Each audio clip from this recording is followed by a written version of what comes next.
Hello guys, good morning. Good morning po sa inyong lahat. Meron ako ditong piniritong ito po ay tamban. Inalisan ko ng tinit. Kasi kahapon may nagbigay ng tamban. Pinirito, sinabawang kami sariwa pa. Siyempre, mahirap naman tanggihan. Ngayon umaga may nagbigay na naman. Ang ginawa ko, dahil pinapa ko na nga lang yung prito kanina dyan, kaya lang kumataas ang uric acid daw ng tamban. Kaya wala tayong magagawa, bahala na adjust, diba? Kaya ito, ginawa kong nilagyan ko ng palsa para malambot ba yung ating iprituhin.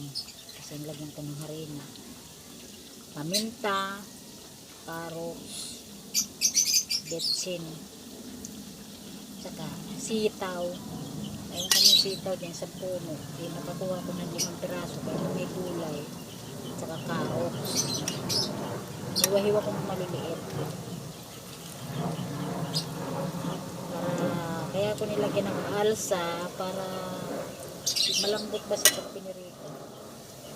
Kasi katulad ng nakabusa ang harina kasi matigas. Ito medyo malambot.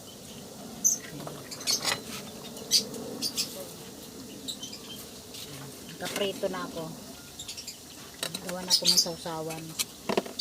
Toyo, kalamansi lang. Pero ito, nilagyan ko to ng kalamansi. Pinigaan ko ng kalamansi para hindi malansa ba. Ayan, ating mixture. Meron ako niluluto dyan.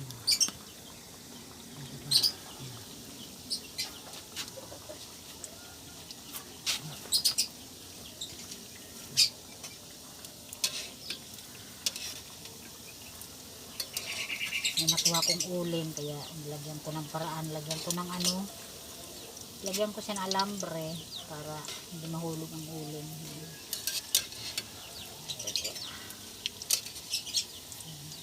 Saka nilagay ko nito yung green onion ba, yung dahon.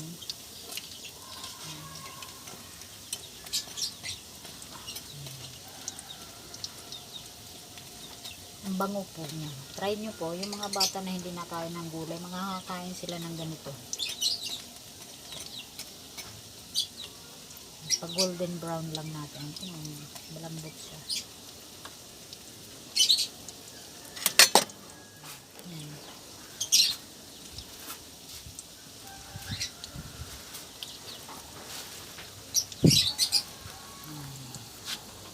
Sausawan. Paano tayo mamamayat nito?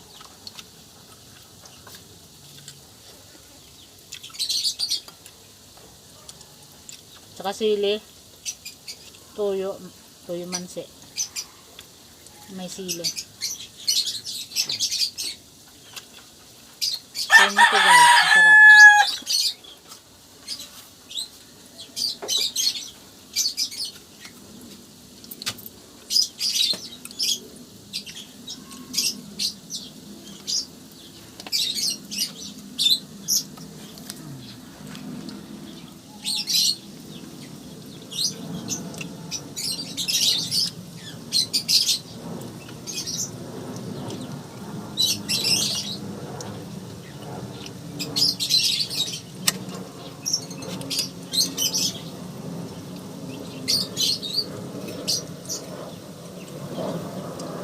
Marami sigurong tamban ngayong panahon na to kasi marami nagbibigay. Uy.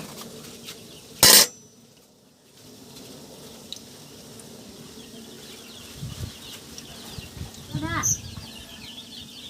Nalitan ko na?